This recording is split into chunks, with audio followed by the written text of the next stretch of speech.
Friday. Toronto in a gotta-have-it Game 6 at home, trying to force it back to Cleveland for a Game 7. They'd have to do it without the thin man, Brandon Ingram, out with a heel injury. They lead by 3. Late fourth, Scotty Barnes has it stripped by Evan Mobley. Donovan Mitchell the other way against a pair of Raptors. Euro-stepping bucket good. Cavs down 1. 2 minutes to go. Jacoby Walter gets the block on Mitchell. Raps pushing. And down the lane, the kick, and it ends up in the hands of a wide-open Walter. All 3 of these, and the lead swells to 4. Next possession, James Harden sizing things up. The drive, and then he finds an open Mobley corner 3. That's good, and it's a 1-point deficit yet again. 15 seconds left. Cavs down 2, and it's Mobley bulling his way to the cup for the scoop. We're tied at 104. Next Raptors possession, and this is a chance to win it at the buzzer. Jamal Shead challenged by Jarrett Allen. That length forces a double pump. No good. We go to overtime. 2 minutes to play in overtime. Tied at 106. Harden puts on the brakes.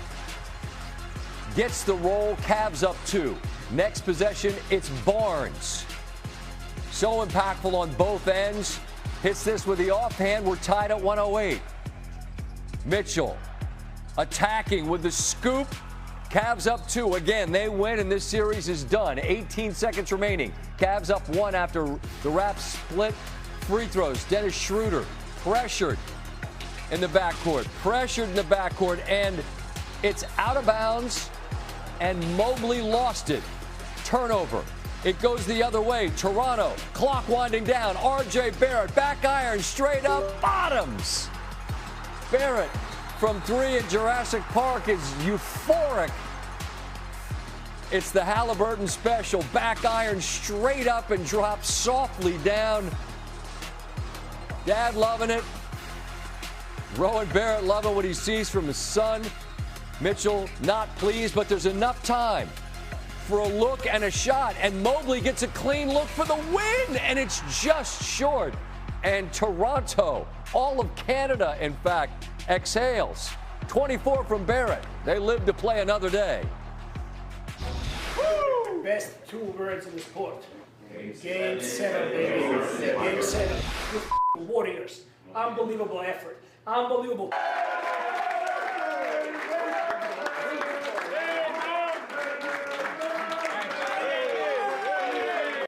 The ball goes off the back rim. What are you thinking? I still knew it was good because it went straight up. Like, you know, if it goes straight up, you got a chance. Like that Halliburton shot last year. Halliburton thought the same thing. I still call it Twitter. He said that looked familiar.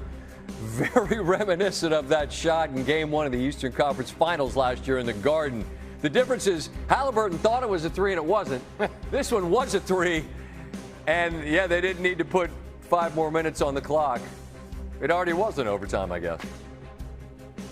As promised, Iman Shumpert joins us again. The late 3 from RJ Barrett helps propel Toronto to a Game 7. No Brandon Ingram in this game, one of their most talented scorers. This Toronto team, Iman, at the start of the year, I don't know, a lot of folks had them pegged as a playoff team. Now they got a chance to go on the road and steal a Game 7. What's most impressed you about the way they've battled throughout this particular series? Scotty Barnes. I think that we have underestimated him as a star in this league. He scores in a variety of ways. Even if he doesn't have his scoring game going, he also offers a whole lot more to the game defensively and offensively. And as we've seen tonight, he has the ability to get to spots and raise over guys to shoot. He also has the ability to break people down at the end of games and make sure that he makes the correct decision down the stretch.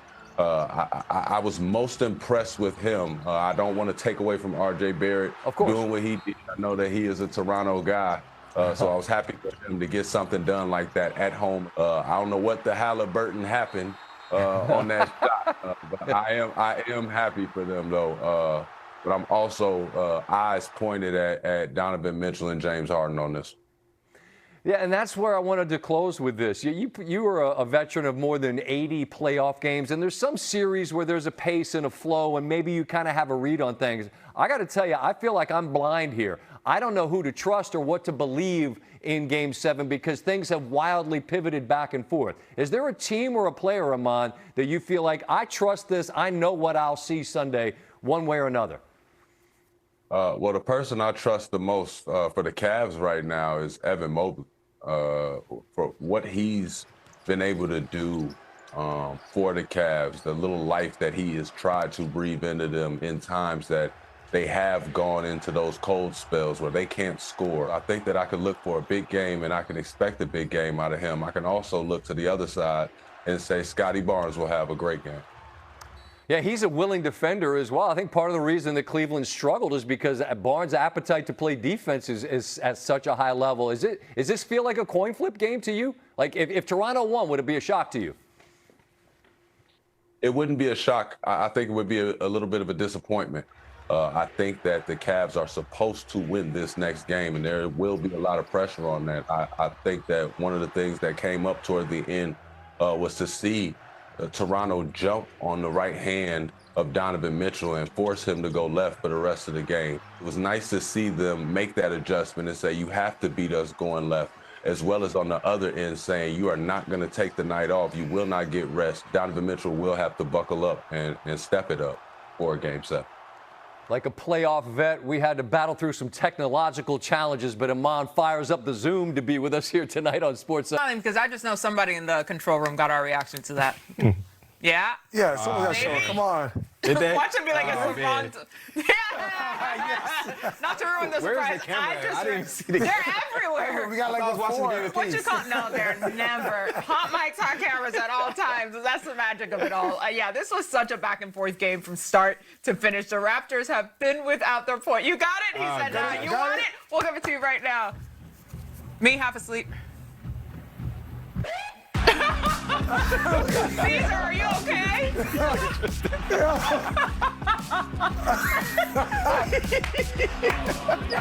The moments ago is the best one.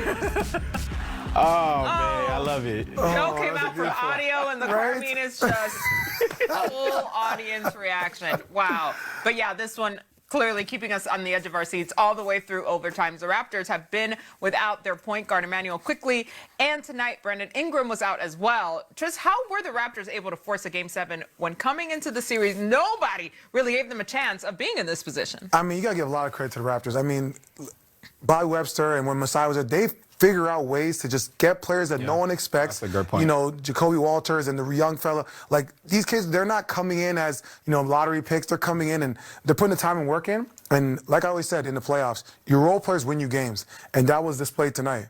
So, yeah, and just to piggyback on what Tristan said, I mean, the players that they are getting are playing two-way, right? They're not just doing offense, but they're playing defense. I mean, you got to give credit to Jacoby Walters. This is his second straight game that he's played well, but he's actually doing a great job of just trying to contain Donovan Mitchell. I mean, that's a tough coverage for anybody, but for him to play that way on defense, and he has some couple big threes, and then I think we got to put some respect on Scotty Barnes' name because 25 points and 14 assists. You mentioned they don't have their point guard, but Scotty Barnes is kind of take over that point forward role.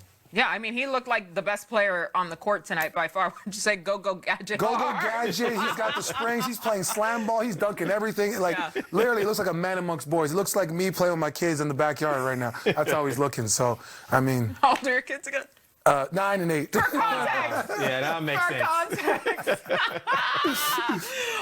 But that was a devastating shot to lose. The Cavs have to get back to Cleveland now for Game 7. How do they respond to that? Well, they have veteran guys like James Harden and Donovan Mitchell that they'll be fine, right? You know, this is part of that playoff experience is the up and down, right? But you look at that second half, they did a much better job of getting into their sets. I thought Evan Mobley did a great job of getting to his spots. I think they got to feature Evan Mobley a little bit more, right? I think once they do that, I think it takes a little bit of pressure off of Donovan Mitchell and James Harden. But I'm with the Cavs for Game 7. I think those veteran presence of James Harden and Donovan Mitchell is going to come alive for them. Okay, as promised, let's get you out to the post-game podium. Kenny Atkinson has just sat down.